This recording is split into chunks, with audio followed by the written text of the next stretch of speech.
Going to congratulate Virginia. We knew it was two really good football teams that were so much alike. And the problem we had tonight, we didn't stop their best player. And their best player is one of the best players in the country. And when you go into a game like this, you got to stop him. And we didn't stop him on the run or the pass. In fact, his passing is what really surprised us. I think it's 30 out of 38. There were two balls on the ground that we didn't get, which you have to get. So we thought we had to have some turnovers to win the game. And we stopped the running game pretty well, except for him and the 65-yard run. And then we had some opportunities in the red zone that we didn't finish.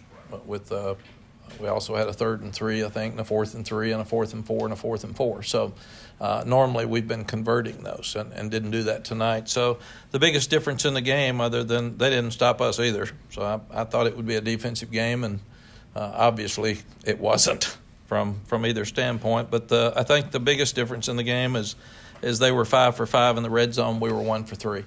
And this was going to be whoever scored the most. And just disappointed that we didn't finish it like we needed to. So kicking game really wasn't a factor for either one. Defenses both gave up a bunch of yards, a bunch of plays. So it came down to two teams that is going to be whoever had it last to score, and we just didn't score when we had it last.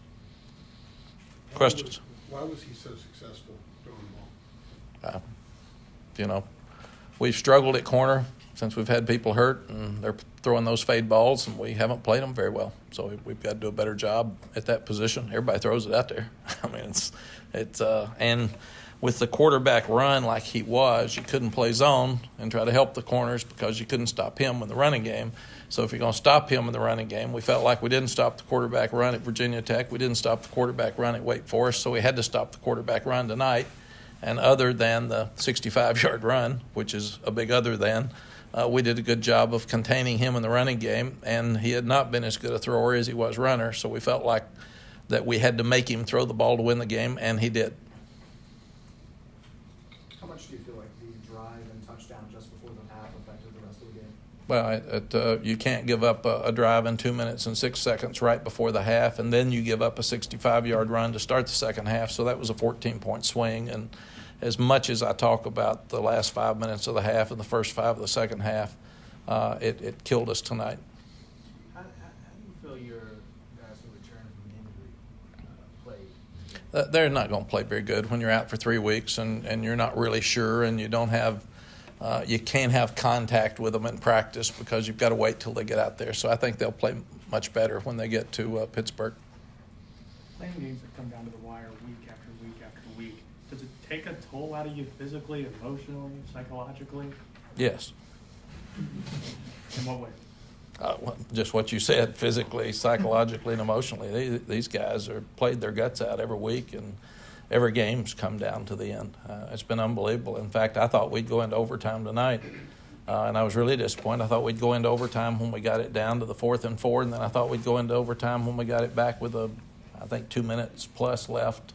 And in both cases, you make a couple of first downs, you usually go down and score. So I was really disappointed that this one didn't go into overtime too. You mentioned the red zone. The 2 of the misses were on 4th down plays. What went into the decision-making with the first one that you guys went for? When we weren't stopping them, I knew we were going to have to score touchdowns instead of field goals. And if we'd have kicked 2 field goals, we'd have gotten beat 38-37. All we just said is a close game. So we need to score touchdowns. Howell had 15 completions, but for 353 yards and 4 touchdowns. If you only saw the completions, you think not much. So how does that?